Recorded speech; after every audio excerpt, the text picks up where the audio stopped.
मोहाली में मेहमानों ने मारा मैदान, नागपुर में भारत ने किया पलटवार और अब कारवां पहुंचा है हैदराबाद, जहां जो भरेगा हुंकार, कप होगी उसी की, सीरीज होगी उसी की, क्योंकि इस वक्त एक एक से है श्रृंखला बराबर।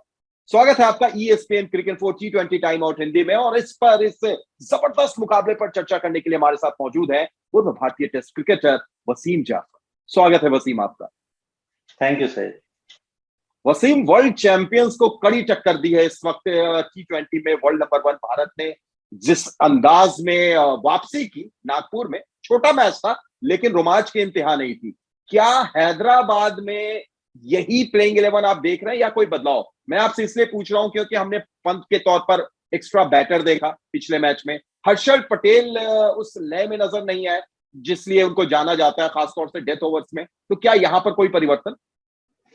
मेरे ख्याल से शायद पंत की जगह पे हम या तो दीपक चाहर को हो सकता है देखें, या तो फिर हो सकता है वापस भुवी को खेलते हुए हम देखें, क्योंकि वहां आपको 3 सीमर की जरूरत पड़ेगी। अगर 20 ओवर का मैच होता है तो आपके पास Hardik Pandya as a 4th seamer होंगे, तो मे भी एक बैट्समैन कम होके शायद दीपक चाहर या भुवी को हम खेलते हुए देखेंगे।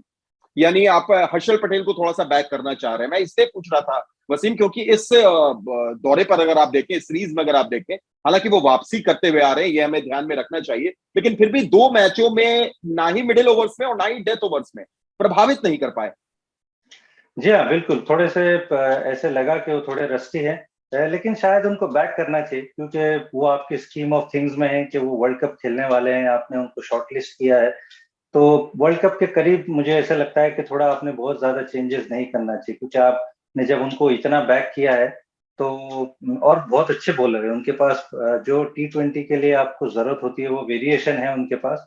वो थोड़े से एग्जीक्यूट नहीं हो रहे, लेकिन मुझे लगता है कि उनके पास वो एबिलिटी है कि वो बाउंस बैक करेंगे। और हैदराबाद की अगर बात करें, एक और बड़ा मैदान माना जाता है हैदराबाद को, और जो ग्राउंड है आउटफील्ड बड़ी तेज होती है वहां पर। क्या टॉस वहां भी वैसा ही इंपॉर्टेंट रोल प्ले करेगा जो हमने अब तक दोनों ही मुकाबलों में देखा?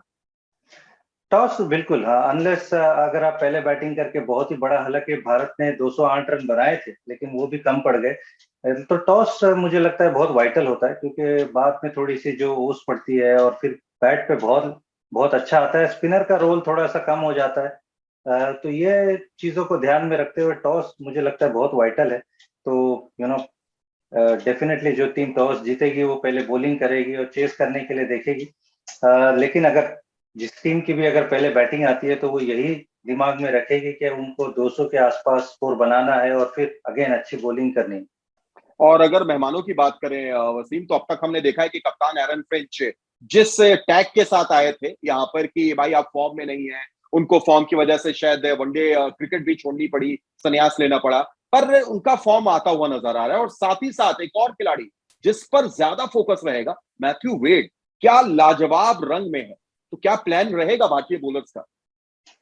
जी हाँ, एरन फिंच को तो हम जानते हैं कि उनको स्टंप में बॉल डालते हैं, एलबीडब्ल्यू बोल्ड करने के लिए देखते हैं। लेकिन 2 मैच में बहुत बढ़िया कैमियोज उन्होंने खेले। पहले मैच में भी 20s का, आज भी उन्होंने 30+ स्कोर बनाए। तो वो इम्पोर्टेंट होता है कि आपको एक मोमेंटम बना कर दे।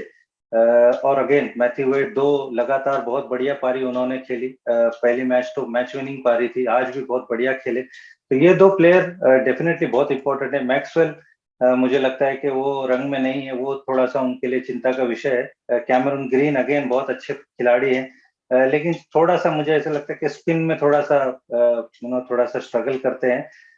लेकिन ये ऑस्ट्रेलियन टीम फाइट करती है, तो जो तीसरा मुकाबला होगा वो इतना आसान नहीं होगा। इतना आसान नहीं होगा। और बिल्कुल आखिर में चलते चलते आपका प्रिडिक्शन, और ये प्रिडिक्शन इसलिए थोड़ा सा और टफ हो जाता है वसीम आपके लिए, क्योंकि ये बड़ा जबरदस्त आंकड़ा है। आंकड़ा ये है कि T20 सीरीज वर्ल्ड कप जीतने के बाद ऑस्ट्रेलिया ने अभी तक गंवाई नहीं है, और भारत डिसाइडर में सिर्फ एक बार कोई मुकाबला हारा है सीरीज।